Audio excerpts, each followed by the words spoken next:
They told me Flathead County's wildfires were different, not because of the heat, but because of what lived inside them. When the flames die down, the real danger begins. And that's why we have rules. Rules you never break, unless you want to burn in more than just fire. The first thing you need to know about being a smoke jumper in Montana is that the air doesn't just smell like smoke. It smells wrong, like something ancient is smoldering in the timber, something that's been waiting centuries to be disturbed. We don't talk about it in training. They don't put it in the manuals. But when you get assigned to Flathead County, you get the rules that I still remember when the captain handed me the laminated card. The plastic was cracked from years of heat damage, and the ink was faded, but the words hit me harder than the smell of ash in my lungs. The rules of Flathead smoke jumpers.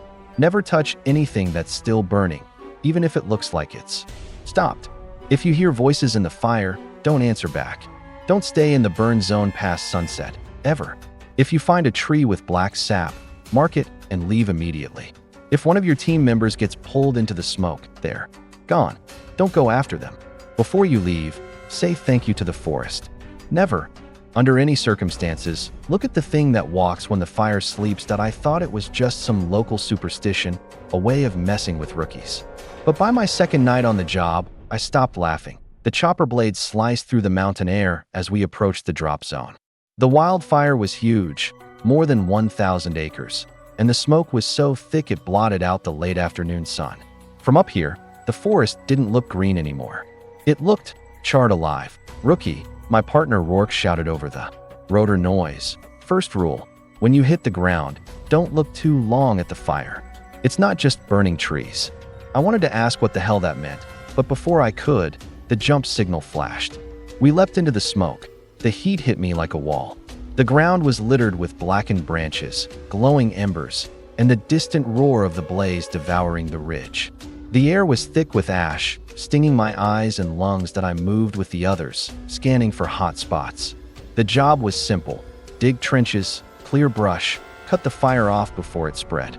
But then I heard it dot a voice, faint at first, almost like a radio crackle, then clearer. It sounded like a little girl, whispering, "Help me." I froze. There were no civilians in the drop zone. Command had cleared it hours before we arrived. I pulled my radio. "Base, this is Delta 4. Do we have?" Rourke grabbed my arm so hard I nearly dropped the radio. His mask was up just enough for me to see the whites of his eyes. "Rule 2, he hissed. "Don't answer back." That's when I saw movement in the smoke. Not the chaotic flicker of firelight. This was something walking. Tall, wrong-shaped, its head cocked at an unnatural angle. It stopped, as if it knew I was looking. The voice came again, but this time it wasn't from my left. It was inside my helmet. "Why won't you help me?" My knees locked. Every instinct screamed at me to run, but Rourke shoved me forward. "Dig the line, rookie," he growled. "And whatever you do, don't turn around." We worked until the light started to die. That's when the captain called the pullout. As we hiked toward the extraction point, I noticed something dripping from one of the trees. Thick, black sap like tar. It smelled like burning meat. "Mark it and keep walking," Rourke said without even looking. I did as told. When we finally made it back to the chopper, the captain told us to turn and face the forest. "Say it." He ordered that we all muttered in unison, "Thank you." Only when the rotors lifted us out of the burn zone did I dare to ask, "What happens if you don't?" I said. The captain stared at me for a long time before answering. "They follow you home." This was just my first day in Flathead County. The next night, we broke Rule 3. The next morning started the way they all do out here. Gray light, the distant rumble of helicopters, and the stale taste of ash in the back of my throat. Flathead County was still burning, but the big blaze we fought yesterday had died down. Overnight. Or at least, that's what the report said, that I didn't trust it. I'd seen the way the smoke moved last night. How it didn't just drift, it followed us. Almost like it wanted to remember our faces. And I couldn't get that voice out of my head. The little girl's whisper had crawled into my dreams and stayed there, hiding in the dark corners. By noon, we were on a fresh assignment, cutting containment lines near the northern ridge. The captain briefed us in his usual no-nonsense way. "Today's job is simple. Get in, dig the trench, mark any black sap, and get the hell out before sunset. You know the rules." That last part wasn't a suggestion, it was a threat. I caught Rourke giving me a side glance, like he knew I was still thinking about yesterday. We parachuted in just before 1,300 hours. The fire here was smaller but stranger, isolated pockets of flame that burned in perfect circles, almost like crop circles, except in scorched pine. The air was thick with that same wrong smell, something that was neither wood nor plastic, but flesh that we worked in pairs. Rourke and I started digging a trench along a slope, hacking through roots and ash, our shovels striking against half-burned rocks. It was miserable, repetitive work, but safe, as long as you stayed busy. That safety lasted about 3 hours. At AT-1600, I heard the first sound. It wasn't a voice this time. It was breathing slow, deep, wet, like something was inhaling. The forest itself. I turned to Rourke. You hear that? He didn't even look up from his digging. No, you don't. The way he said it made my stomach turn. AT-1700 hours. The captain called for wrap-up. We were supposed to be at extraction by 1730. We were halfway back when we heard the commotion over the radio. Team Bravo had spotted a flare-up just beyond our sector. Too close to town, the captain barked. We're putting it out before it spreads. All units hold your position until we get it under control.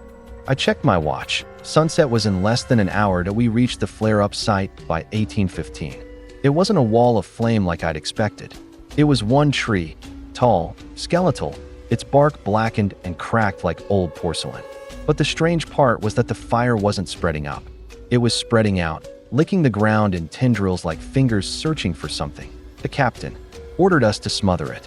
We circled the tree, shoveling dirt over the flames, stamping them out. But the more we covered, the more seemed to appear, glowing faintly in the ash like dying coals. That's when I saw it. The same black sap I'd marked yesterday. Only this time it was running down the trunk like the tree was bleeding. Captain, I said, that's black sap. We should just put it out, he snapped. We don't leave fire in the field. I hesitated, remembering Rule 4. If you find a tree with black sap, mark it and leave immediately. But the sun was already dipping low, the shadows getting longer. And the captain wasn't the kind of man you argued with. So we stayed to BY 1930. The sun was gone. We were still in the burn zone. Every man there knew we'd broken Rule 3. The forest changed almost instantly. The wind died. The smoke stopped moving. The world went silent. I mean completely silent. No crickets, no birds, not even the distant pop of embers. It felt like we'd stepped into a photograph. Then, from somewhere in the trees, we heard it snap. Not the sharp crack of a burning branch. This was heavier, like something stepping on a log. Rourke's hand went to his axe.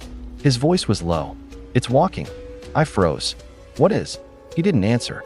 The captain was scanning the tree line with his flashlight, but the beam barely pierced more than a few feet into the smoke. Shapes moved just beyond the light's edge, too tall to be men, too thin to be trees. Then came the voices. Not just one little girl this time, but dozens, men, women, children, all whispering over each other. Some sounded panicked, others calm. One of them used my name, Eli. Eli, over here. My blood went cold. They shouldn't know my name. I took a step toward the sound without meaning to, and Rourke yanked me back so hard my teeth clacked. Rule 2. He hissed. Don't answer. Don't follow. The captain ordered us to form a tight group and move. We stuck close, our boots crunching in the ash as we made our way toward the extraction point. But every step we took, the whispers got louder. Closer. That's when I saw it. Between the trees, silhouetted against the last traces of twilight, something was walking. Its limbs were long and jointed wrong, bending backwards at the knees. Its head wasn't right. It was stretched, melted almost, the skin pulled taut like wax left too close to a flame. And it was looking straight at me. We didn't run. You don't run from things like that. You move steady, slow, and you don't break formation. But the thing followed. I could hear it breathing now, slow, patient, like it had all the time in the world. When we finally reached the clearing for extraction, the chopper wasn't there. Static filled the radio. Then, snap, right behind us. The captain's voice was barely a whisper. Don't look back. We stood there in the dark, the air thick and unmoving, until finally we heard the chopper blades. It came in low, and we piled inside without a word. Only when we were in the air did I risk glancing back. The thing was standing in the clearing, head tilted up at us. The moonlight caught its face, and for a second I thought it was mine. When we landed back at base, the captain said the same thing he always did. Say it. We all turned to the tree line and whispered, "Thank you." But that night, I didn't sleep because I could still hear the breathing inside my room. I didn't tell anyone about hearing the breathing in my quarters that night. Part of me thought I'd imagined it, just the lingering echo of adrenaline from being out in the burn zone after dark. But when I woke up the next morning, my boots were wet, not muddy, not soaked from some spill, wet with that same black sap I'd seen on the trees. It stuck to my socks, clinging like oil, and the smell. It was exactly the same as the burned meat scent from the Fireline.at breakfast. The crew was quiet. Too quiet. Even Rourke, who usually never shut up, just pushed his eggs around his plate. Captain Harlow came in late, still wearing his soot-streaked jacket, and sat without a word. Finally, one of the rookies, Barrett, broke the silence. "Anyone else here talking last night?" Every eye in the room shifted to him. Rourke slammed his fork down. "Don't start with that." Barrett's face went pale. "So you did hear it." The captain cut in, his voice like gravel. "No, we didn't. And neither did you." Barrett opened his mouth, but then something caught his eye. He stared at the captain's sleeve. It was wet. Black droplets had pooled on the table under his arm that we shipped out that afternoon for another suppression mission, this time farther north, deep in the Flathead backcountry, where the trees are so dense they block out most of the sun. The radio call said it was a small flare-up, but I'd learned by now that small didn't mean safe. As we geared up, I caught Rourke watching me. "You've got it on you, don't you?" he said that I froze. "Got what?" "The sap." He didn't say it like a question. "When it gets on you, it's like a tag. Lets it know who to follow." I waited for him to explain who it was, but he just tightened his pack and walked away. The drop zone was silent when we landed. Too silent, the way it gets after sunset. Except this was mid-afternoon. The air had that same heavy, waiting quality. Like the forest was holding its breath that we split into two teams. Bravo headed uphill. We went down toward the creek bed to start a line cut. That's when I noticed the trees. Not just one or two, but dozens, all oozing black sap. It glistened like tar, running in thin rivulets down the bark that I pulled out my marking tape, remembering the rule. Mark it and leave immediately. The captain saw me. "Keep moving," he said. "We don't have time to babysit a bunch of cursed trees." That word, cursed, was the first time I'd ever heard him acknowledge what we all suspected. The deeper we went, the stranger it got. The fire we were supposed to fight wasn't moving like fire. It burned in veins across the forest floor, like glowing red cracks in the earth, pulsing faintly, almost like they were alive. Barrett muttered, "Jesus, it's in the ground." That's when the voices started again. But this time they weren't whispers, they were chanting. Low, rhythmic, impossible to place. It was coming from everywhere. The captain barked, "Line up, eyes forward." Nobody answers, nobody looks. We obeyed, but Barrett was trembling. Then he froze mid-step and pointed toward the creek. Something was standing in the water, not moving, just waiting. Its skin was the color of burned paper, peeling and flaking with each slow breath. The head was too big for its body, its arms too long, hands dragging in the current. Rourke hissed, "Don't look at it." Barrett couldn't stop. "It's," he started to say, but then he stepped forward. The thing in the water didn't move. Didn't need to. The smoke around it slid toward Barrett, wrapping around his legs, pulling him in. He didn't scream. He didn't fight. He just walked into the black until he was gone. The smoke snapped back like elastic. The creek was empty again. The captain swore under his breath. "Rule 5, he said. "If one of your team gets pulled into the smoke, they're gone." We all just stood there, too stunned to move. But the chanting was getting louder. We had to go till we made it to the LZ just before sundown. Only 4 of us left in Alpha Team. The captain didn't say a word the whole flight back. That night, I didn't even try to sleep. I sat at my window, watching the tree line at 2:17 a.m. I saw a movement. Something tall stepped out of the trees and stood in the clearing. Even from that distance, I could see the wet shine of black sap on its skin. It tilted its head. And then, it raised one hand, palm open, as if inviting me to come closer. In the morning, there was a knock at my door. It was Rourke, holding something wrapped in oilcloth. When he unwrapped it, I saw an old, cracked photograph, sepia-toned, edges curling that IT showed a crew of smokejumpers from decades ago. Every one of them was standing in front of a burned-out tree, and every one of their faces was wrong. Stretched, melted, just like the thing I'd seen in the clearing. They called it the Burned One, Rourke said quietly. Been here longer than the forest itself. It doesn't just burn you, it keeps you, piece by piece. That's why we have the rules. I swallowed hard. And if we keep breaking them? He gave me a look that told me the answer wasn't one I wanted to hear. That night, I heard the breathing again. Only this time, it was coming from inside my closet. By the fourth day in Flathead County, I had stopped pretending the rules were just superstition. I knew they were real, and I knew we'd been breaking them one by one. First, we stayed past sunset. Then, we answered the voices. We touched the black sap. We followed the wrong sound. We watched someone get taken, and now I was hearing it inside my own quarters. The morning briefing was short. The captain didn't bother with a map or weather updates, just told us we were going back to the northern ridge, where the fire had come back overnight. That shouldn't have been possible. We'd contained that sector 2 days ago. Rourke wouldn't even look at me. When I finally asked what was wrong, he just said, "Once it tags you, it doesn't stop until it's done." The flight was silent, except for the rotors. When the chopper dropped us in, I realized something immediately. The fire wasn't moving at all. It was burning in place, perfectly still, like a photograph. And the heat wasn't coming in waves. It was pulsing, almost, in rhythm with my own heartbeat. The captain gave the order to move in and start the line cut. Nobody argued. But there was this heaviness in the air, like we were walking into a church we didn't belong in. 20 minutes in, Barrett's replacement, a kid named Hensley, stopped dead. He pointed toward a clearing ahead. There was a tree there, taller than the others. Its trunk hollowed out and blackened like a chimney. But inside the hollow, something moved. It was a face, not carved, not burned into the wood. A real face, shifting just beneath the bark, as if it were pressing outward. Its mouth moved soundlessly. "Jesus," Hensley whispered. The captain snapped. "Eyes forward. Rule 7. Don't look at the thing that walks when the fire sleeps." Hensley tore his gaze away, but I couldn't, because the face was changing, warping, until it wasn't a stranger anymore. It was Barrett. His eyes were wide, his mouth opening like he was screaming, except no sound came out. Then the bark rippled, and the face sank back into the tree. I stumbled back, my shovel clattering to the ground. That was when the chanting began again. It didn't come from the trees this time.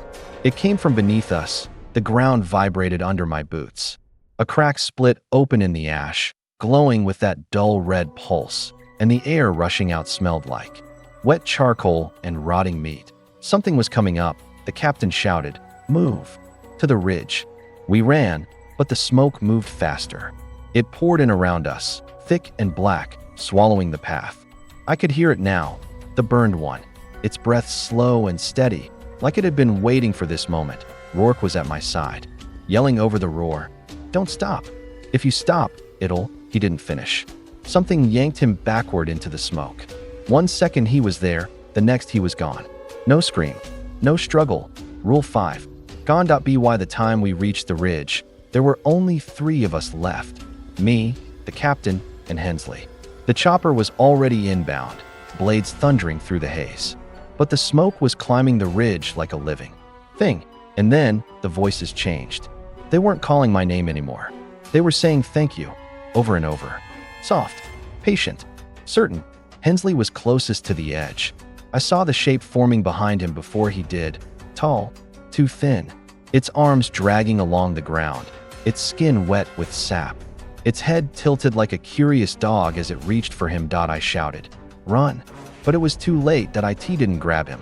It leaned in, pressed its mouth to his ear, and whispered something. Whatever it said, Hensley stepped forward off the ridge. Without hesitation, the Burned One turned to me. I couldn't move. Its face was wrong, shifting between every crew member I'd seen taken, then finally, into mine.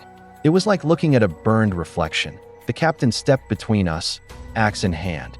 "You're not taking another one," he growled. The Burned One didn't stop, didn't rush, just walked toward him. Every step made the ground pulse, the heat rising in waves. When it reached him, it didn't touch him, It leaned down, and the captain dropped his axe. His eyes went glassy. Then he turned and walked into the smoke. Now I was alone. The chopper was less than 20 yards away, the pilot waving frantically for me to move. But the burned one was between me and the edge. It tilted its head again. And in a voice that was both mine and not mine, it said, "Say it." I knew what it wanted. The last rule. The one you never forget. Say thank you to the forest before you leave. My mouth was dry. My legs wouldn't move. But I forced the words out. Thank you. The burned one froze. The smoke pulled back just enough for me to pass. I ran. I don't remember my feet hitting the ground. Don't remember grabbing the chopper's rail. Just the sudden rush of air as we lifted off that I didn't look back. Not until we were miles away. From the air, I saw the ridge. The fire was gone. But in the clearing where we'd stood, the trees were swaying. Even though there was no wind, I'm the only one left from Alpha Team now. They've assigned me to a desk job far from Flathead County. But sometimes, when the wind shifts, I catch the smell of burning meat. And at night, just before I fall asleep, I hear it breathing again. I keep the rules in my pocket. And I know one day it'll come. Collect the rest of its debt, because you can follow every rule you want. But once the burned one marks you, it never stops. The rain never came. By dawn, the sky over Flathead County was the same dull copper it had been for 3 days, and the smell of smoke drifted in from somewhere I couldn't place. Not the normal campfire haze you get during fire season. This was sweeter, heavier, like something was rotting inside the smoke. I'd smelled it before, once, on a jump in 2017, right before we lost 3 good men. That was when I first learned about the rules. And now it was back. That I didn't tell anyone I was still here. The others had all gone home after the last jump, half of them back to Idaho, a few to Washington, one guy, Mitch, all the way to Maine. I stayed in the empty barracks, telling myself I was overseeing post-season maintenance. The truth was simpler. I couldn't leave, not while it was still out there. The first night alone, I'd woken to the sound of boots on gravel outside. I thought maybe the foreman had come back early. But when I opened the door, there was nothing, just the airstrip under the floodlights. A wall of black pines in the distance. And yet I could swear I saw them swaying. Like something big had passed between the trunks. By the third night, the noises had changed. No more footsteps. Now it was whispering. Not words, at least not in English, but the sound had a shape to it, curling into my head and clinging there long after it stopped. I barely slept. Every time I closed my eyes, I saw firelight flickering in the forest. This morning, it came closer that I was making coffee when I saw movement at the edge of the tree. A figure, tall, broad-shouldered, wearing a charred Nomex suit. My heart stopped. I knew that walk. Rourke. But Rourke had died in 2019, trying to cut a fire break near Swan Lake. I'd seen what was left of him when they brought him out. That he stepped into the open, his helmet gone, half his face burned to black. His mouth twisted into something that wasn't a smile. "You missed something," he said. That I didn't ask how. I didn't ask why. I just put my coffee down and walked toward him, my boots crunching on gravel that sounded too loud in the morning stillness. "Come on," he said. "It's waiting." We went past the airstrip, into the woods. The light dimmed with every step, as if the trees were stealing it. I noticed something else. There was no wind, no birds, nothing but the crunch of ash underfoot. We came to a clearing I'd never seen before, even after years of jumping this county. And there it was. The burned one. It stood in the center, taller than any man, skin blackened and cracked like old timber. Its eyes glowed faintly in hollow sockets, and the heat coming off it was so intense I thought my eyebrows might singe. The ground around it was wet, not with water, but with a thick, black sap that steamed in the cold air. I remembered the rules. Don't look directly at it. Don't speak unless it speaks first. And never, accept its offer. It moved toward me, slow and deliberate, leaving prints in the ash that hissed as if the earth itself was in pain. When it spoke, it wasn't a voice but the sound of burning wood in my head. "You came back." It said that I wanted to tell it I didn't have a choice, that it had been in my dreams every night for weeks. But the words stuck in my throat. "You will carry me," it said, "beyond the trees, beyond the fire." Behind it, the trees leaned in closer, like they were listening. I glanced at Rourke, but he was already fading into the heat haze. The burned one stopped just in front of me. You followed the rules. It said, now you will write the last one. The heat became unbearable. My vision blurred, and I saw flashes. My truck, the barracks, Main Street in town, all burning. And in every scene, it was there, moving ahead of the flames, that I woke up at the edge of the burn zone, my boots coated in ash, my hands sticky with black sap. My truck was parked just a few feet away, engine still warm. I climbed in and started driving toward town. Halfway there, I noticed the smell again, thick, sweet, suffocating. I checked the rearview mirror. It was sitting in the bed of my truck. If there's one last rule they never wrote down, because no one who knew it ever made it. Out alive, once the burned one chooses you, you don't fight the fire. You spread it.